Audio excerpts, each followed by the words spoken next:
ನಾನು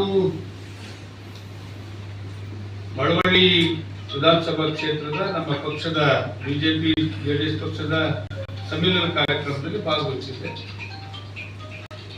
ನಾನು ಇವತ್ತು ವಿಚಾರ ಹೇಳಿಲ್ಲ. 25 ವರ್ಷಗಳ ಹಿಂದಿನಿಂದ ಆ ತಾಲೂಕಿನಲ್ಲಿ ಒಬ್ಬ ಪಕ್ಷದ ಅಧ್ಯಕ್ಷನಾಗಿ ಜವಾಬ್ದಾರಿ ನಿರ್ವಹಿಸುವಂತ ಸಂದರ್ಭದಲ್ಲಿ 2001-2ರಲ್ಲಿ ಕನಕಪುರ ವಿಧಾನಸಭಾ ಲೋಕಸಭಾ ಕ್ಷೇತ್ರದ ಬೈ ಎಲೆಕ್ಷನ್ ಆಯಿತು. ನಾನು ಅವತ್ತಿನ ಜಿಲ್ಲಾ ಜನತಾದಳದ ಅಧ್ಯಕ್ಷನಾಗಿ ಕೆಲಸ ಮಾಡ್ತಾ ಇದ್ದೆ. ಆ ಸಂದರ್ಭದಲ್ಲಿ ಅವತ್ತಿನ ಪ್ರಭಾವಿ ನಾಯಕರಾಗಿದ್ದರು ಸೋಮಶೇಖರ್ ಅವರು.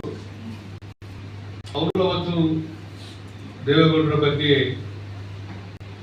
ಇಲ್ಲಿ ಒಳಗೆ ಯಾರು ಓಟ್ ಕೇಳಕ್ಕೆ ಬರಬಾರದು ಅನ್ನೋಷ್ಟು ಮಟ್ಟಿಗಿದ್ರು. ಅವತ್ತು ನಾನೇ ನನ್ನ ಜಿಲ್ಲೆಯ ಎಲ್ಲ ನಾಯಕರು ಜೊತೆಗೂಡಿ ವೀರೇಗೌಡರ ಮನೆ 1 ತಿಂಗಳ ಕಾಲ ಮನೆ ಮಾಡ್ಕೊಂಡು ಅಲ್ಲೇ ಮಲಗಿದ್ದು. ಮಳವಳ್ಳಿ ತಾಲೂಕಿನ ಮಹಾಜನತೆ ಕೈಲೇ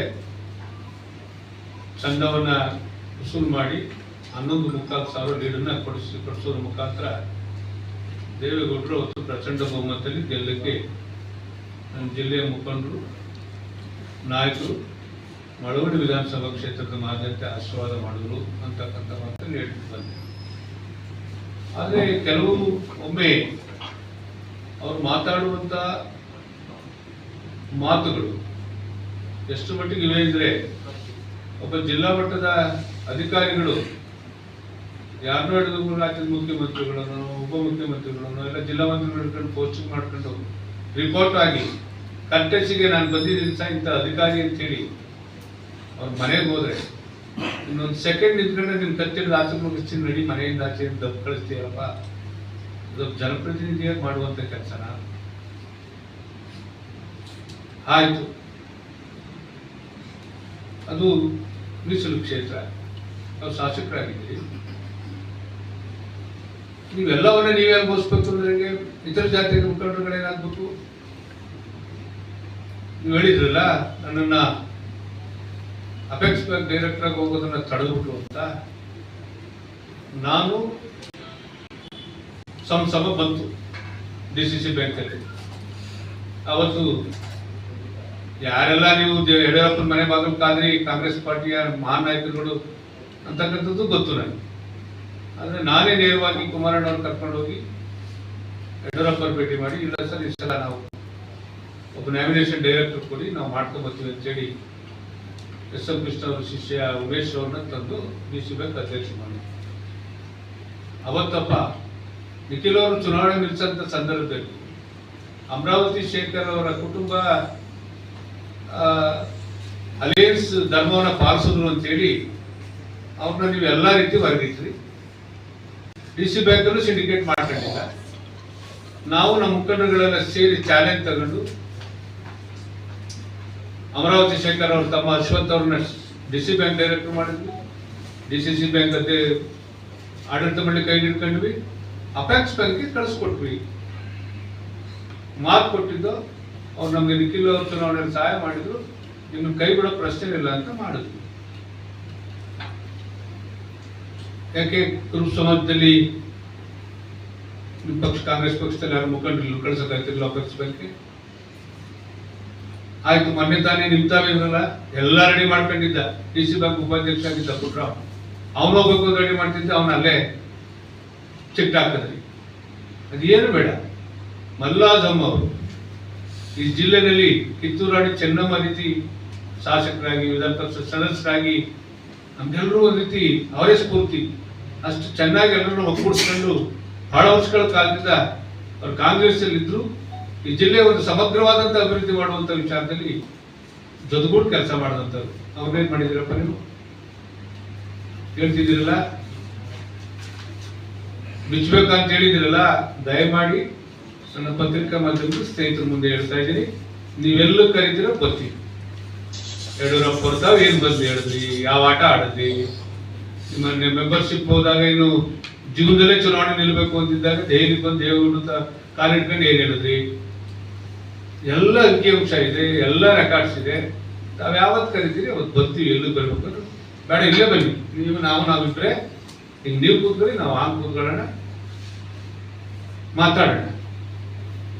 ಇವೆಲ್ಲದ ಹೌದು, ನನ್ನನ್ನು ಇವತ್ತಿಂದ ದೊಡ್ಡರಾಜು ಕರಿಬೇಕು ತೀರ್ಮಾನ ಮಾಡಿದ್ದೀನಿ ಅಂತ ಅನ್ಲಿ. ನಿಮ್ಮ ಹತ್ರ ಹೇಳಿಸ್ಕೊಳ್ಳೋದು ಹೇಳಿದ್ರಿ, ನನ್ನ ಆರಾಧ್ಯ ದೈವ ಪರಮಪೂಜ್ಯ ಡಾಕ್ಟರ್ ಬಾಲಗಂಗಾಧರ ಮಹಾಸ್ವಾಮೀಜಿಯವರೇ, ಯಾಕಪ್ಪ ನಿಮ್ಮಪ್ಪ ಪುಟ್ಟರಾಜ ಅಂತಿಟ್ಟ, ನೀನು ಇವತ್ತಿಂದ ದೊಡ್ಡರಾಜ ಬಹಳ ವರ್ಷಗಳ ಹಿಂದೆನೆ ನನ್ನನ್ನ ಜಿಲ್ಲಾ ಪಂಚಾಯತ್ ಸದಸ್ಯನಾಗಿ, ನನ್ನ ಶ್ರೀಮತಿ ಜಿಲ್ಲಾ ಪಂಚಾಯತ್ ಸದಸ್ಯರಾಗಿ, ನಾನು 3 ಬಾರಿ ಶಾಸಕನಾಗಿ, ಸಂಸದನಾಗಿ, ಮಂತ್ರಿಯಾಗಿ ಕೆಲಸ ಮಾಡಿದ್ರೆ ರಾಜಕೀಯವಾಗಿ ನನಗೆ ಶಕ್ತಿ ಕೊಟ್ಟಿರ್ತಕ್ಕಂಥದ್ದು ದೇವೇಗೌಡಜಿಯವರ ಕುಟುಂಬ ಒಂದ್ ಕಡೆ ಆದ್ರೆ, ನನಗೆ ಮನಸ್ಸು ಬಿಚ್ಚಿ ದೇವ್ರ ರೂಪದಲ್ಲಿ ಆಶೀರ್ವಾದ ಮಾಡಿರ್ತಕ್ಕಂಥದ್ದು ನನ್ನ ಡಾಕ್ಟರ್ ಬಾಲಗಂಗಾಧರ ಮಹಾಸ್ವಾಮೀಜಿಯವರು. ಅವತ್ತಿಗೆ ಅದಕ್ಕೆ ಮುಖ್ಯ ಸಾಕ್ಷಿ ನನ್ನ ಡಾಕ್ಟರ್ ನಿರ್ಮಹಾಂತ ಮಹಾಸ್ವಾಮೀಜಿಯವರೇ ಸಾಕ್ಷಿ. ಹೋಗೊಂದಿಲ್ಲ ಕೂತು ಕೇಳಿ ನಮ್ಮ ಸ್ವಾಮೀಜಿಯವರ ಆಶೀರ್ವಾದ ನನಗೆ ಯಾವ ರೀತಿ ಆ ಪರಮಾತ್ಮ ಭೈರವನ ಮುಂದೆ ಮಾಡಿರ್ತಕ್ಕಂಥ ಆಶೀರ್ವಾದ ಮಾಡಿರ್ತಕ್ಕಂಥ ಹಿನ್ನೆಲೆಯಲ್ಲೇ ಈ ಜಿಲ್ಲೆಯಲ್ಲಿ ಕಳಂಕರಹಿತ ಒಬ್ಬ ಜನಪ್ರತಿನಿಧಿಯಾಗಿ ಸೇವೆ ಮಾಡಲಿಕ್ಕೆ ಅವಕಾಶ ಆಗಿದೆ. ನಾವಂತೂ ದಂಡಲ್ ಸೋದರ ಮಾವ ಅಂತಕ್ಕಂಥ ಲೆಕ್ಕನೇ ಇಲ್ಲ.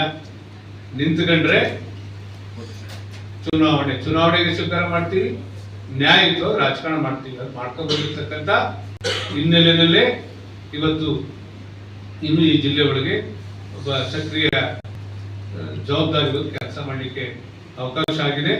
ಇವೆಲ್ಲವನ್ನು ಬಿಟ್ಟು ನರೇಂದ್ರ ಸ್ವಾಮಿಯವರೇ, ಮೊದಲು ನಿಮ್ಮ ಪಕ್ಷದ ಇಂಥ ಹೀನಾಯವಾಗಿ ಮಾತಾಡ್ತಕ್ಕಂಥ ಜನಪ್ರತಿನಿಧಿಗಳಿಗೆ ಕರ್ಕೊಂಡೋಗಿ, ಇಲ್ಲ ನಿಮಗೆ ನೀವು ಹೇಳಿದ್ರು, ಇಲ್ಲ ಜಿಲ್ಲಾ ಮಂತ್ರಿ ಹೇಳ್ತಾರೋ, ಆಗದೆ ಇದ್ರೆ ರಾಜ್ಯ ಮಟ್ಟದ ನಾಯಕರುಗಳಿಗೆ ಹೇಳಿ ಈ ಜಿಲ್ಲೆಯಲ್ಲಿ ಯಾವ ರೀತಿ ಜವಾಬ್ದಾರಿಯುತವಾಗಿ ನಡ್ಕೋಬೇಕು ಅಂತಕ್ಕಂಥದ್ದನ್ನ ಮುನ್ನಡೆಸ್ಕೊ ಹೋಗುವಂಥದ್ದನ್ನ ಮಾಡಿ. ಚುನಾವಣೆ ಬರ್ತದೆ ಹೋಯ್ತದೆ, ಅದ್ರ ಬಗ್ಗೆ ಏನಿಲ್ಲ. ಈ ಜಿಲ್ಲೆಯ ಇತಿಹಾಸವನ್ನ ಉಳಿಸಿರ್ತಕ್ಕಂಥ ಮಹಾನಾಯಕರ ಒಂದು ದಾರಿ ನಾವು ನೀವೆಲ್ಲ ನಡಿಬೇಕಾಗಿದೆ. ಅದಾಗುತ್ತೆ, ಅದು ಯಾರು ತಡೆಯಲಿಕ್ಕೆ ಸಾಧ್ಯ ಇಲ್ಲ. ಮುಂದಿನ ದಿನಗಳಲ್ಲಿ ಈ ಜಿಲ್ಲೆಯ ಜನ ತೀರ್ಮಾನ ಮಾಡ್ತಾರೆ. ಇದು ಕಾಲಚಕ್ರ.